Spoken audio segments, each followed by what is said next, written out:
నమస్తే, welcome to 6 TV. నేను శిరీష. ఇక డీటెయిల్స్ చూస్తే సీఎం జగన్ పై దాడి కేసుకు సంబంధించి పోలీసుల రిమాండ్ రిపోర్ట్లో సంచలన విషయాలు వెల్లడించారు. సీఎం జగన్ ను చంపేందుకే పదునైన రాయి విసిరారని, దాడి ఘటన వెనుక హత్య చేయాలనే ఉద్దేశం ఉందని పోలీసులు పేర్కొన్నారు.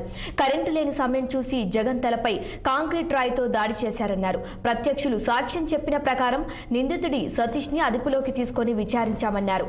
ఈ నెల 17న విజయవాడ రాజరాజేశ్వరిపేటలో నిందితుడిని అరెస్టు చేసినట్లు పోలీసులు పేర్కొన్నారు. నిందితుడి ఫోన్ను సీజ్ చేశామన్నారు.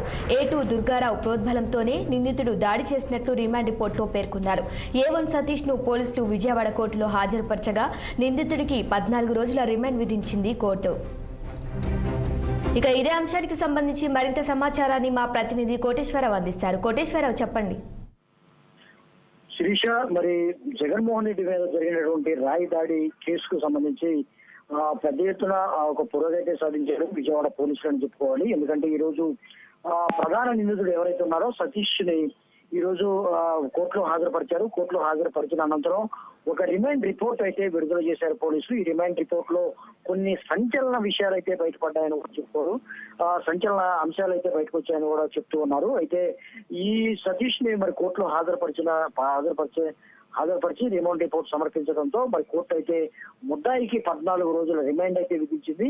14 రోజుల రిమాండ్ విధించిన అనంతరం నెల్లూరు సబ్ జైలుకి అయితే తరలించారు. అయితే ఇక్కడ సతీష్ కు సంబంధించిన ఒక వాదన అయితే ఉంది. అయితే అతను జన్మించినటువంటి సంవత్సరానికి సంబంధించినటువంటి మైనరా లేకపోతే మేజరా అనేది ముందు అయితే తలెత్తుందని కూడా చెప్పుకోవచ్చు. ఎందుకంటే మైనర్లో ఒక చట్టం మైనర్లకు ఒక విధంగా ఉంటుంది, మేజర్లకు ఒక విధంగా చట్టం ఉంటుంది. కాబట్టి ఈ విషయంలో తల్లిదండ్రులు 2006లో పుట్టారని చెప్తుండగా మరి సతీష్ 2005లో అని చెప్తుండో ఏది కరెక్ట్ అనేది కూడా ఇప్పుడు మరి కోర్టు అయితే తేల్చాల్సిన అంశం కూడా ఉంటుంది. అంటే అనేది కూడా ఒక రాబోతుంది. అందువల్ల మరి సతీష్ ని రిమాండ్ విధించి సబ్ జైలు నెల్లూరు సబ్ తరలించారు.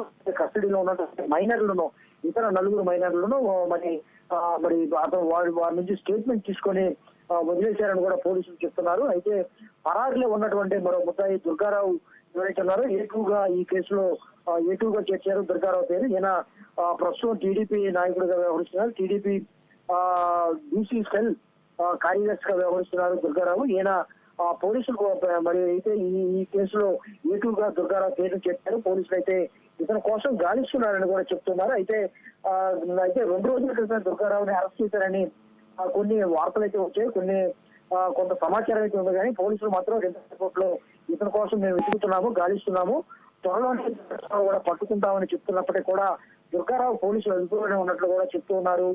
దుర్గారావుని అరెస్ట్ చేశారు. దుర్గారావు అరెస్టు పోలీసులు గోప్యంగా ఉంచుతున్నారని కూడా కొన్ని ఆరోపణలు అయితే వస్తున్నాయి. దుర్గారావుని మరి అనంతరం కోర్టులో హాజరుపరచడం కూడా మరి తెలుస్తుంది. అయితే పోలీసులు ఈ కేసులో ఇద్దరు అరెస్ట్ చేస్తారు. అయితే ఇద్దరు అరెస్టులను మాత్రం పోలీసులు చూపించలేదు.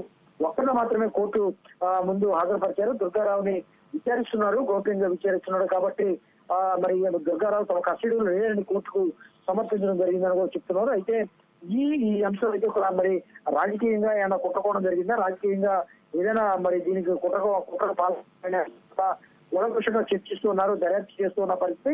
అయితే పోలీసులు ఇచ్చిన రిమాండ్ రిపోర్ట్ లో మాత్రం ఖచ్చితంగా జగన్మోహన్ రెడ్డిని అంతమొందించడానికి, జగన్మోహన్ రెడ్డిని హత్య చేసేందుకే పెద్ద ఎత్తున ప్లాన్ చేశారు. ఈ ప్లాన్ లో పక్కాగా దుర్గారావు వ్యవహరించారని కూడా కొన్ని ఆరోపణలు అయితే వస్తున్నాయి. దుర్గారావు ప్రోద్బలంతోనే, దుర్గారావు చెప్తేనే సతీష్ మరి సీఎం జగన్మోహన్ రెడ్డి మీదకి రాయిదాడికి పాల్పడ్డారని కూడా చెప్తున్నారు. రాయిదాడి మరి సతీష్ 2 సార్లు ప్రయత్నించారు. రెండవసారి ఖచ్చితంగా సీఎం జగన్మోహన్ రెడ్డికి రాయి తాకింది. అయితే ఫస్ట్ అటెంప్ట్ అయితే మిస్ అయిందని కూడా చెప్తూ ఉన్నారు. రెండవసారి ఖచ్చితంగా జగన్మోహన్ రెడ్డికి మరి తగిలిందని కూడా చెప్తున్నారు. అయితే ఆ తర్వాత ఏదైతే జగన్మోహన్ రెడ్డి రాయి దాడి జరిగిన తర్వాత సతీష్ ను కొంతమంది పట్టుకునే అతను వదిలించుకొని పారిపోయాడని కూడా చెప్తూ ఉన్నారు. పోలీసులు కథనం రైట్ కోటేశ్వరరావు, థ్యాంక్ యూ.